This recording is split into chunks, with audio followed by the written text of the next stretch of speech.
just get started.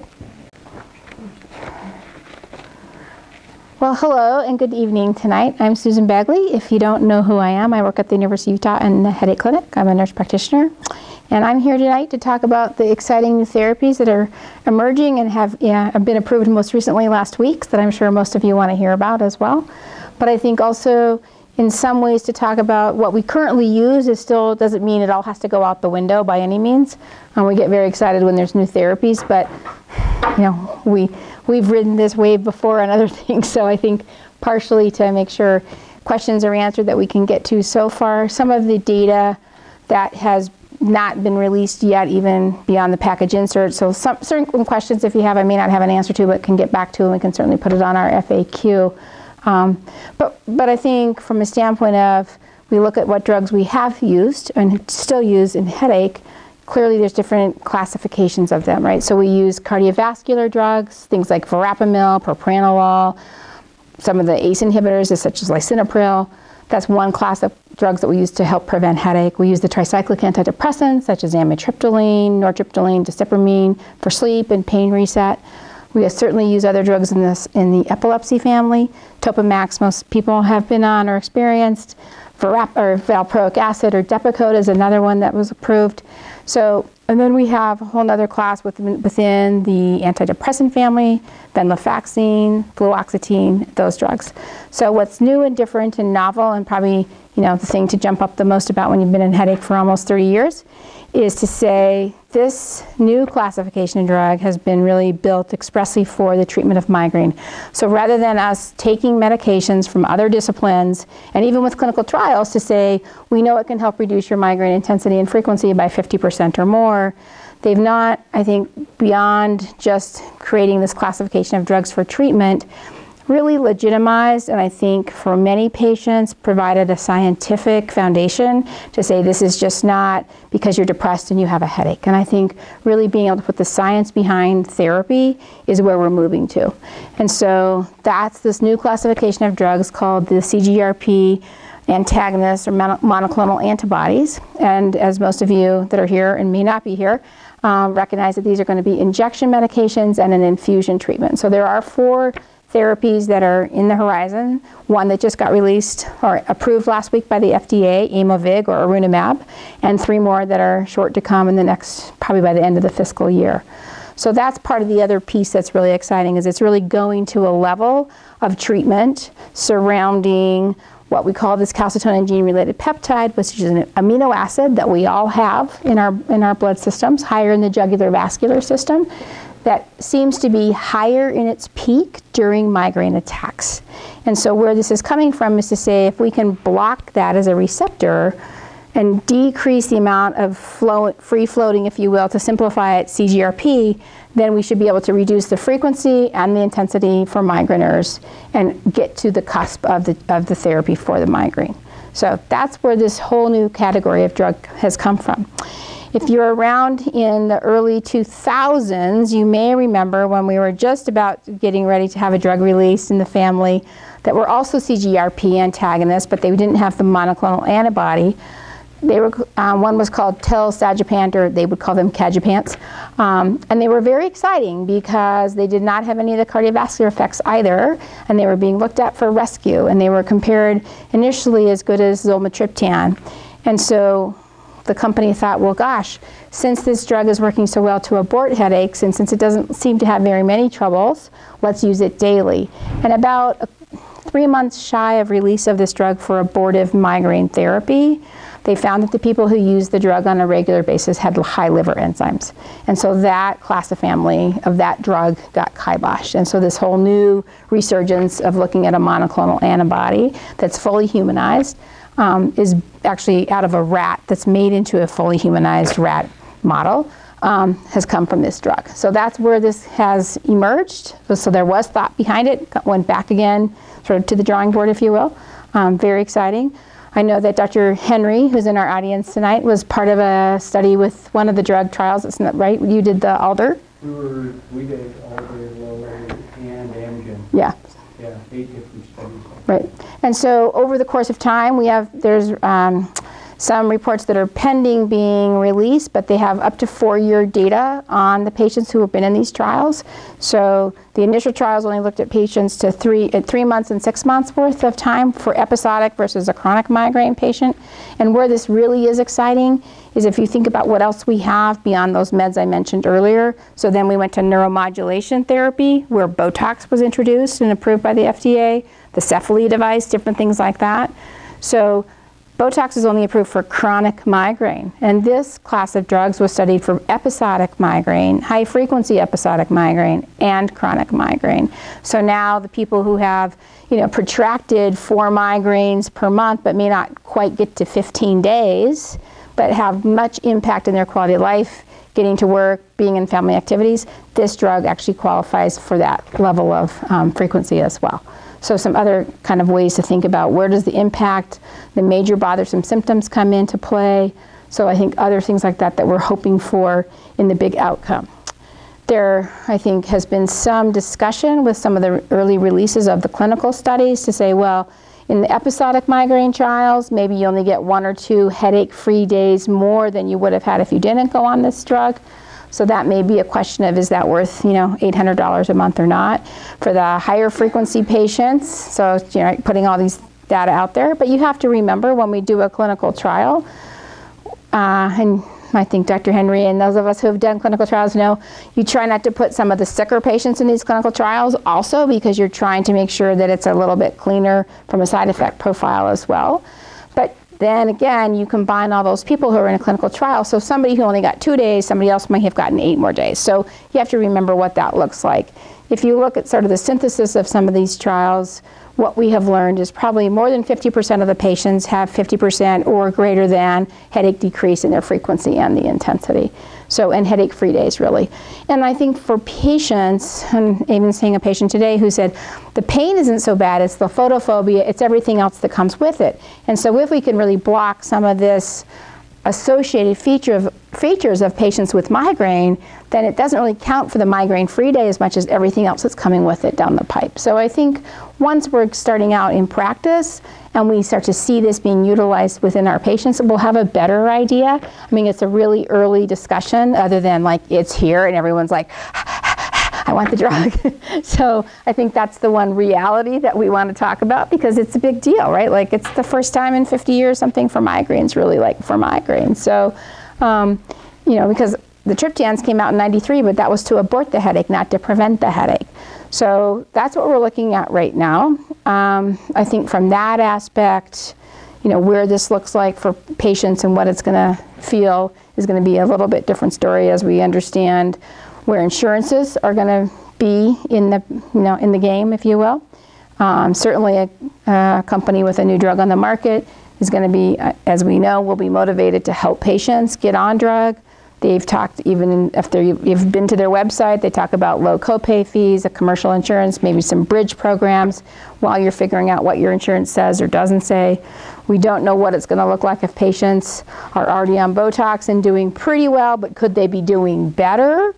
So will the insurance decide to pick that up or say you choose, right? Like Sophie's Choice. So I think you have to kind of know where you're sitting as a patient, also clearly as clinicians, where does this ride out in the choice. So they didn't have anybody in the clinical trials that hadn't had Botox for 4 months before enrollment, when I read back on some of them. So there was no crossover from that aspect either. So they had felt like it was a washed out patient from their Botox, just because that had been asked of me earlier today about that. So yeah. So I think it's, there's a patient enrollment form. They have a company who's working with them to partner as a patient concierge service, basically, so we can get things rolling. There hasn't been, and I haven't received enough information yet at this point to decide, is it the 70 milligram dose versus the 140? Both of the dosages had significant, what we call p-values in the studies. So whether or not there's enough of a split in certain populations. Again, some of this information from the clinical trials now is coming out in another paper to be presented. So I think as clinicians, we can make a much more healthy and active decision in treating our patients appropriately. So that's kind of in the wind. The drug itself is, I think, not ready to be shipped until next week anyways at this point. So the other issue is, of course, patients ask a lot about side effects. So because the CGRP is already naturally occurring in our system, it's not like we're adding to it, right? So we're actually just blocking the availability of it, if you will, to, again, sort of simplify that. So the big complaints on the clinical trials for adverse effects, so clearly because it's a subcutaneous injection, it will be an auto-injector. You're going to give yourself the shot. Redness around the site of where the needle went in. Sometimes people get what we call induration, or a little bit of hardness around the site. 3% of patients complained of constipation that split out higher than when people got placebo, and then some itching, or what they call pruritus. But there was no cardiovascular, chest pain, shortness of breath. There was a high percentage of about 11% of patients with sinus congestion, but when you compared it to, it's so weird, when you compared it to the placebo group was even higher, like 13.5%. So I'm like, I don't know what's going on, why they're getting stuffy. But so they don't really put that out as a big concern at any rate. So yeah, and it does not preclude patients from being able to use their rescue medication, their triptans, when they're on this drug. So that, you know, all the other things in play, that doesn't change that paradigm at all for treatment. So that's kind of like what I would say is the Reader's Digest version of what's out there. Patients, you guys have questions? You've thought about this? Read about this? What are you thinking? Anyone? Bueller? Yeah. So is it like a rescue? Obviously, you take it as soon as you feel a migraine. No, so just to be clear, this is an injection that you give yourself once every 30 days. So this is a large, so I failed to explain that. Thanks for asking. So it's a large molecule that hangs out for a long time, but it lasts 30 days, and then you give yourself a second, another injection in 30 days. So this is all prevention. Yeah, and that's why I was saying earlier that you can still use your rescue drugs. You can do other things as typical. Yep, yeah. So yes, to be clear, it's prevention, once monthly. Don't have to take a bunch of pills. So yeah, it's really exciting, right? Yes? I have a question. So, I mean, I know they don't include women in pregnancy in trials, but is there any information about that? So like everything, 50% of, yeah, so to repeat the question is, what about safety in pregnancy and probably breastfeeding as well, since that's the other part of that pregnancy. So 50% of pregnancies in America are unplanned, right? So this is still something that is recommended by the company and for providers to be sure patients are on some kind of birth control, because we don't, certainly this is going to cross the placenta at some point. They will obviously have a registry that was mentioned online as well, but again, it's not going to be like, we don't know what that would do to the fetus. So it would be something that if you're thinking about a spring pregnancy, you're going to take your last shot in January. It's kind of, or whatever. So does that help? Yeah, no, because I was thinking like, well, what if you did 6 months of shots and then finally you were feeling... You're like, okay, I'm ready to have a baby because my headaches are better. Let's do this. Just saying. That's right. It's true.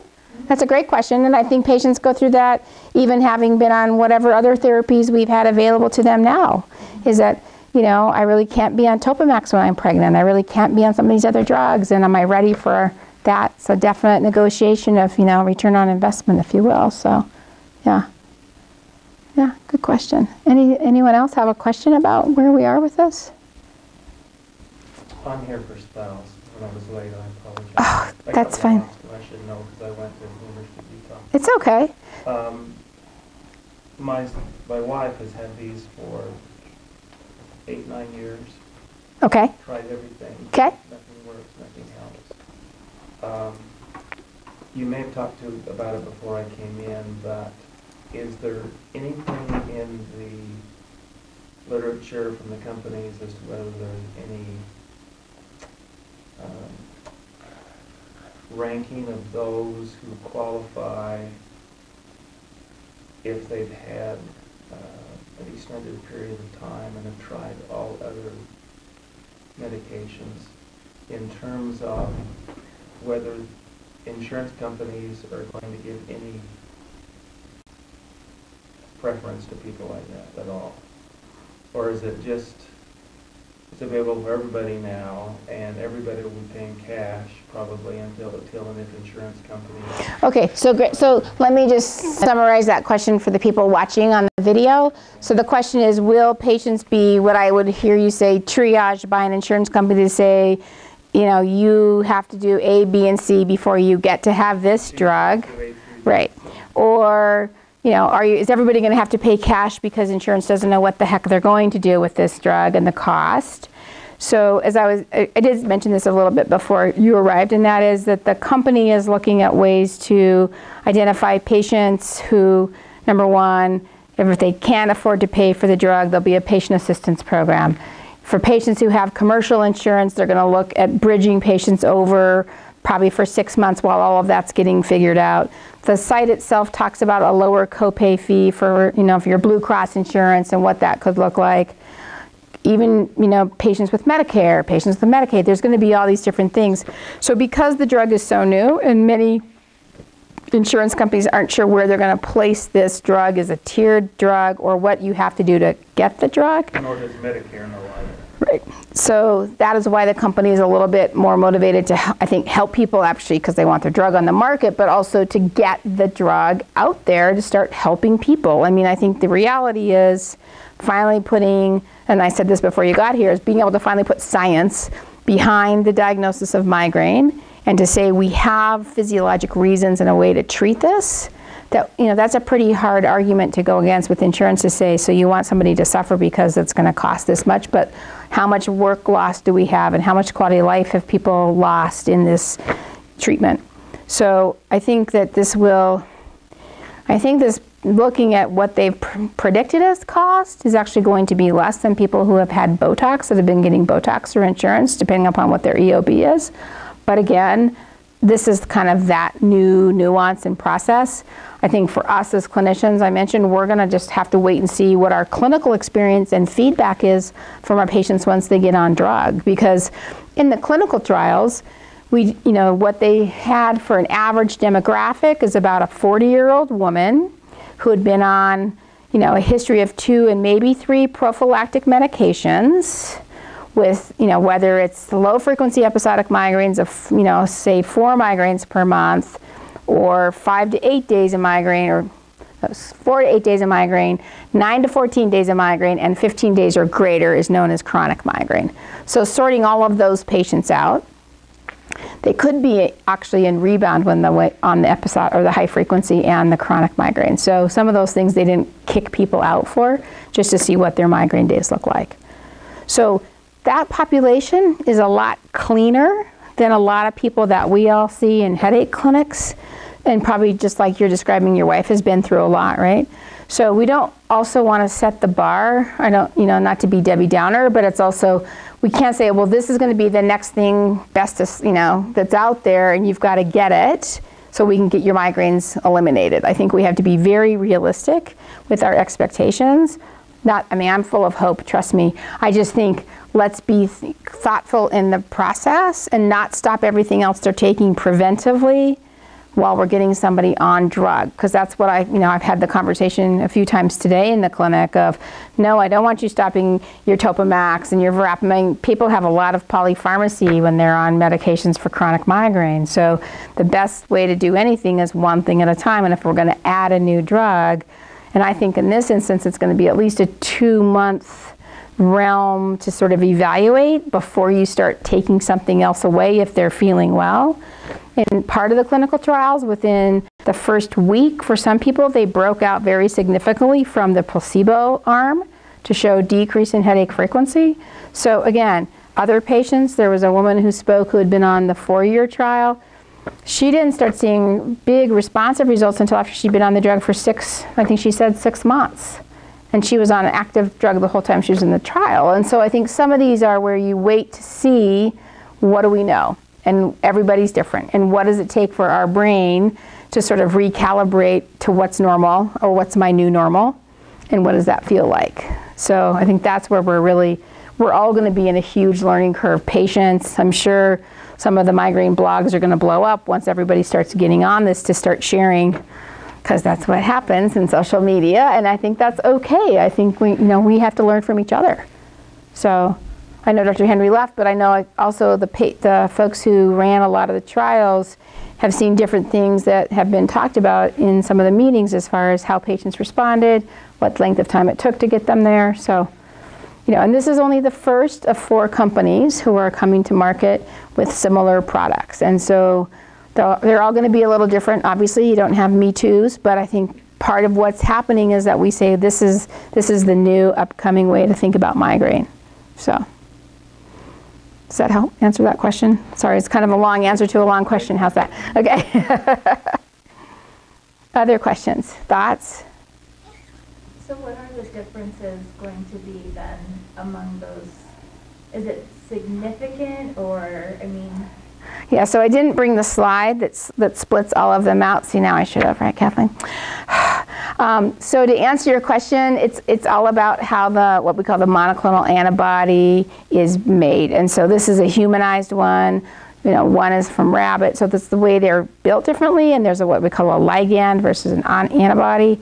So some of the process of how this drug is being built around the same CGRP receptor. So I can't like spew the spreadsheet out for you off my head, so I apologize. I apologize to those of you on camera as well. But what you'll start to see is as each one starts coming out, then we'll see how they split their differences out. If you recall back in the 90s when the triptans first came out, right? In 1993 when we first had sumatriptan on the market. And then after Suma came, then we had Maxalt, and then we had Zomig. And so everything is, if you think about it just like anti-inflammatories, we have a class of drugs with Advil and Aleve and Mobic and all these drugs. They all have just enough of a difference, and for some can be a significant difference to separate themselves apart. Same story will come down the pathway with these drugs as well. So, you know, one of my patients today said, well, so if this doesn't work after like 3 or 6 months, will I get to have another trial of the other one? And I said, you know, I don't think we're not going to know what that looks like. We're not going to know what insurance is going to say to us as well. But it certainly isn't any different than my life if I'm putting somebody on amitriptyline and it's worked for a while, but then we switch to a different tricyclic. We might use imipramine if the other effects are too sedating or something different. Now, cost is a little different with amitriptyline versus Erenumab, but from a standpoint of how does this look, that's how I think the nuances with what we see in clinical practice will start to shape, you know, the sort of predictability in patients too. So, yeah. Dorothy? Dr. Williams, I mean? Without risking putting you on the spot, what are you going to do with your Botox patients? For example, I saw a patient in chair today who she's better, but she just handed me her temporary disability papers because she can't stay at work. And she's better with Botox, but she's not better enough, and she's just 6 weeks out from her first or second, I can't remember. And it's like she's chomping at the bit. Can we try this stuff? Yes, so the question is, what about a patient who's just received their first round of Botox? And we have typically told patients in the past, and especially with the clinical trials, we don't see probably the right and robust amount of response to Botox until after the 3rd round. So the first round doesn't necessarily give us the answer, are you going to respond or not? So then you say, well, gosh, I'm asking a patient now with this new drug on the market to wait another 6 months perhaps. I had 2 patients today, very much like that. My discussion was, rather than trying to switch immediately, I mean, I would prefer, since they don't know how they're doing on the Botox yet, before we add something else to the picture and take away the Botox, weigh it out for at least, I don't think insurance is going to pay. So the question was, would I have Botox and Erenumab at the same time? I don't think it will be covered. She's willing to pay for it. Okay, then there's probably no indication that you could not do it together. Yeah, she's willing to pay for it.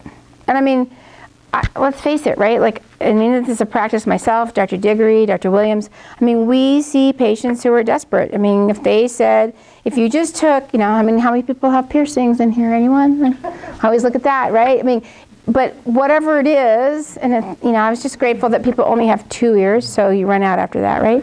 But multi-level marketing, whatever it is, I mean, I get it. You want to feel better. You are not putting yourself in a position of pain every day because that's a win in any shape or form. The disability issue for me is really tough because for many patients, I mean, most of my patients, I would say, I have one patient, he has not a migraine syndrome. I mean, people on disability, then they lose ground actually. We know that that doesn't help them actually get better because then they lose structure. And so then that puts us in a whole nother world, you know, performing their duties. If they work for a company that's less than 20, they don't get FMLA. So they can't come in 2 hours late like they could if they had a bigger company that they worked for. So other, you know, difficulties that are nuances in the workplace that many people can't appreciate. But like, I have a patient, she said if I could go in at 10 and then I can finish my day because I can take my trip 10 and get there. But my boss said if I can't get there by 8, I can't get there, I can't come for the whole day. And she's hourly. So like, these are those real struggles. And I think to your patient's point of, you know, to the point of filing for some temporary kind of disability to get a, you know, window of a break, that may have to be sort of that discussion, but it's on a limited time frame, is sometimes what I'll say, 3 months, and you know, figure out a way to, we've got to get you back there. It's just like adolescence and school and being homeschooled versus being back at school. It's really important to keep people in, you know, their regular routine, or else you really run that risk of losing ground for normalcy and reclusiveness and isolation, and then becomes more of a shaming and more of a stigma than feeling like, what can I do next? So I do think it's going to be an interesting case. And for now, if there's people that can afford it and want to do it together at the same time, if they're getting some benefit, there's no contraindication to have Botox and Arenumab at the same time. So. I mean, I guess to me it would be like, which one's working though, wouldn't it be? But if you've been, so for somebody that's barely gotten their first Botox, this is the issue I have by saying, could you wait? Because I have lots of patients who have had Botox for years ongoing, and their baseline still has either a wear off at 8 weeks or 9 weeks, and they kind of like re-escalate, and life is bad for a block of time. Those could be people, gosh, could you run them simultaneously, or do you say, at this point, you're not getting as big of a bang for your buck from the Botox, let's stop that. Like maybe get your last injection and then a week later get your next, like get on board, right? Because you kind of have that carryover. I think that's what we're going to be looking at. So. But again, insurance would cover them both. No, but you're going to end one and start a new one. Yeah. And remember, ending one gives you still a 3-month window of that drug still being on board while you're starting the other one as kind of a bridge versus a complete switch after 3 months. In the clinical studies, I don't know if you were here, the patients that were enrolled in the drug trial had to be off Botox for 4 months to be sure that the Botox was out of the system, so to speak. So, yeah. So, no, it is tough, and I think it's tough. I mean, we have big expectations from patients right now, right? The phones are ringing off the hook, and so we want to make sure that it's not just like, you know, throw it out there like confetti, but it's also very exciting to see. And I think until we get more people on drug locally for us to sort of see how it's looking, it's going to take a little bit of time. So, definitely. You know, and as I said earlier, it doesn't mean all the other drugs that we've used for many, many years are necessarily bad and not helpful. I mean, my hope is, and I'm sure we're going to see advertising, it may actually be the changing the paradigm of healthcare that patients, when we only have 12 to 15% of people who have migraine on preventive, if nothing else, they may go see their healthcare provider and say, gosh, I realize I have more migraine days. I saw there's this new drug. They may not be a candidate for the new drug, but would a little low dose of something else actually get their quality of life better earlier? And so it may actually change, you know, some of that stigma that's out there that I don't want to talk to anybody that I have headache. Men especially are tough soldiers, don't like to have a woman's disease, it seems to be. So, you know, we don't see them until they have a stomach bleed from eating too much Excedrin or a kidney transplant. So, I mean, that's one of the big deals, is how do we make sure we're reaching all the right people and getting them, you know, educated. So, I mean, social media is a whole different story than when I started 30 years ago, but, you know, right? So, yeah. No, it's really, it's great, I think, in some ways, to elevate the level of a disorder that's, you know, more respected, could I say, right? So, I mean, I believe in headache. I'm a clinician, so otherwise I've been a fraud. But are there any questions online, Lauren, from our group? Okay, no, that's fine. And I can show you, like, when you go into the office next time, these are sort of what the forms are going to look like. They're going to ask you to fill out a little patient information about yourself. It'll ask you about your insurance. You'll sign it. Can somebody contact you, give you a call? Then your provider will fill out the second sheet, ordering the dose. I'm currently, like I said earlier, ordering the 70 milligram dose at this point. So waiting to see a little bit more data. I talked with Dan about that. Yeah. This morning because he's seen all those people go through, and his experience, like, I think it's okay to speak for him, was that starting on the folks who started at the 140 got better faster. And he's considering, once they've demonstrated a response at the 140 dose, after 2 or 3 months, then dropping back down. Interesting. The clinical trial data that I was actually waiting to get, and I didn't see before tonight, but is whether or not there's a significant of enough split in doing double dosing, because you could also argue, do you need to go that way versus the lowest dose? Because in much of our headache practice, right, we use the lowest dose that's effective. So would you say after 2 months of 70, if they're not responding, do you bump it up to the 140? So I think this is where styles, experience, and certainly when you're in the clinical trials and you have some flexibility to do different things, right? We don't have that on the back end, so yeah. And that'll be an auto injector. It'll be just like a little pen. You're gonna just inject your thigh in the fat, or your chubby, or in your thigh, or your arm here. So, and you just rotate the site. So it's not gonna be it'll be a self-administered. If people are nervous, they can, get training by the nurses, but yeah. Yes, Catherine? So why is it not in a pill form? The molecule is too big. So the question being, why is this not a pill? And the answer is, it's too big of a molecule for the GI system to absorb, to last for the duration. So the pill form was in that earlier drug I talked about that was prolonged, but when they make these, what they're called, these monoclonal antibodies out of humanized antibody, that's the reason. So it's either an IV or a shot form. So you'll have to just, I'm just a chicken. It's okay. But for once a month to maybe feel better, you'll get over it. Exactly. It'll be team trial, right? I'll do it for you. Yeah. Okay. Sure. Yes. So that's the answer. It's a big, big molecule, and so it hangs out for a very long time, which is actually kind of a bonus in a lot of ways if people are lousy pill takers too, right? So after a while. So yes. Irrespective of insurance coverage, if my wife, who I say has had everything, she would qualify for it, even though she might have to pay for it, but she would qualify. Oh, certainly. There's what I'm looking at is trying to say, have we seen a disclaimer of what are the contraindications of a patient not to get this yet? I don't think so.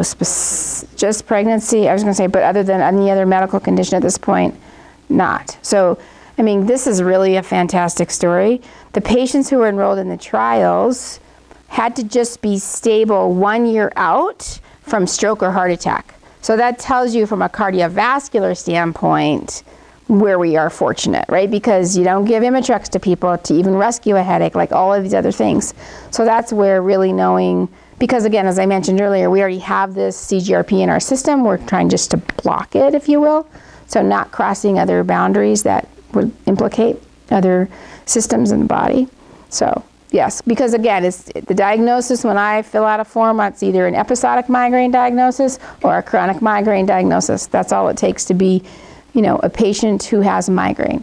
So a person who has depression and thinks they need to block their CGRP is not going to get this drug, because this is specifically built for migraine, unlike that we use a lot of drugs from other disciplines for this reason. Yeah, so, right. Yep. Were you thinking wait a year out from a stroke or a heart attack? So they're just saying they wanted to make sure, for the clinical trial specifically, that every other part of their neurologic outcomes and cardiovascular outcomes were stabilized. Yeah. And is that what you'll follow? I think so. Again, I'm kind of waiting to get some of this information. You sort of get one piece and then you're waiting for the next story. So that's what I'm looking at. I mean, we'll see what we do in 6 months, right? I mean, it's going to be, it'll be one of those things where I feel like locally we kind of regroup again, and maybe it's more of a patient-led headache school night, and we just have people sort of share what's been going on. I mean, not that it has to be like, you know, fireside, but like just to get together and chat. Sorry, can resist. I'm on tape. Okay, so keep going. But otherwise, I mean, there's like, so it is exciting, and it's like, you know, I don't have to go down crazy clinical pathways of the physiology, but again, what's coming and what we can do, it's going to be a fairly simple process. I think the other part that we've seen so far today, Rob, our nurse in the headache clinic, said, the fax machine at Ally must be blowing up because I can't get my faxes to go through. So they probably weren't quite ready for everything, like, well, I think they were, but they weren't. How's that? So, and again, I'm kind of, as I said, with patients on Botox, I'm phasing them out a little bit to say, come back and see me in the next 2 or 3 months. Let's decide. If you've only had 1 round or you're due for your 2nd round next month, let's give that window. But, you know, because then I think you're trying not to overcomplicate what the picture looks like. And all of you who have been headache patients or a wife with headaches, you know what that feels like to, like, oh, they just gave me 3 drugs. I don't know which one's going to make me feel sleepy, tight, you know, crabby, or whatever, fat. That's usually the big. I can tell you that weight gain was not a side effect on the study. No, neither was weight loss, sorry. But just, you know, that's usually one of the first questions patients will ask as a clinician, is this going to make me fat? So there was no, this is a weight neutral experience for you. But if you're feeling better and we stop your headaches, then you should be losing weight because you're going to be more active, right? Or your nausea is going to go away and you're going to eat like crazy and you're going to be porky. So I don't know what's the right answer. So, yeah. No, it's going to be, it's, you know, it's out there. It's just sort of like, I feel like I'm on this cusp of late breaking news with a little bit of information, and I wish I had like 2 months more behind me before we're having this conversation. But we kind of wanted to let everybody know what we know so far. How's that? Yeah. So, other questions outside of tonight's topic? Random? Anyone? Okay. I know it's a little bit shorter than sometimes, but, right? Our next, you might want to tell them about June 12th and June 26th. June 12th is Christina Volcott and the neck and migraine. Yep. And June 26th is the movie at Library Square. Yes. Okay. So, Christine. It's canceled Which one? on the 26th. The school here is canceled because it's going to, the movie that is Dan Henry's Foundation movie night is on the 26th at Library Square. Does it not say that on the flyer? Can you see it? Yeah, so it says canceled out of my head event. Oh, I see. Yeah, canceled out of my head event at the City Library. Yeah. So the school is canceled here, but this is going on at City Library. It's great. Yeah. And Dr. Christina Bocat is an anesthesiologist who works at the Pain Management Center. She is also embedded in our headache practice 1 day a week in the clinic here. She's been with us for 2 years. And so she will be talking a lot about what we call cervicogenic headache and the neck impacting migraine, certain things that some procedures may help, but also a lot of the mechanical disconnects. I see some people in here who have neck pain that I, can relate to that's always been sort of that trigger of where some of that comes from. We also know from the physiology of migraine, from the trigeminal vascular system, that it affects the, the fifth trigeminal nerve in the face, in the eye, cheek, and chin, but also right at the top of the C1, C2 is part of that migraine. So way back in the days when there was a study done by Stewart and all, is that they looked at patients who said, oh no, I always start with a tension headache in the back of my neck, but it always turns into a migraine. So they actually, put the gauntlet down and said, when you think you have your tension headache in your neck, take a sumatriptan and see what happens. And then they never got their migraine from their tension headache because they were actually treating their migraine when it started. So very, very interconnected, and yet, some depends upon the disciplines. There might be some controversy that one is only myofascial or musculoskeletal, whereas we feel like a lot of things, because the brain is the boss, it's really coming from the brain. So but that will be a really another good lecture to attend. And then certainly if you guys are online, you've been to some of the other headache schools, but also that you can watch the video libraries that Brent Pace, the licensed clinical social worker, back in April on the 24th, did a mindfulness workshop. We're going to have him come back probably in the fall. People really enjoyed that. So other ways to find beyond medication management, I think, is always part of the big kick here. So, yes. And then we still have yoga tonight, if you're all staying for that. I don't see any mats, so guilty. But yeah, so unless anybody has any other questions. And then we always like to hear what people want to hear about. So Yep. if you have some requests, let us know online. Yep. Or let And us for those of you who don't know, this is Dr. Kathleen Diggory from the Headache Clinic at the U as well. So just let us know what you'd like to hear, and that's how we plan these headache schools. We like to know what you want to learn. Yep. And then we are taking July off. So the last headache school that will be here is going to be on June 12th. And then June 26th will be Library Square, July's a holiday, and we're starting back August? Did we decide? Okay. And the film is called Out of My Head, and it is a movie at Library Square, 210 East 400 South, Salt Lake, and about devastating migraine and the grip on migraine for so many people. Yep. And then there'll be a discussion afterwards. That's great. So yeah. Great. Well, thank you everybody for coming. You're out early.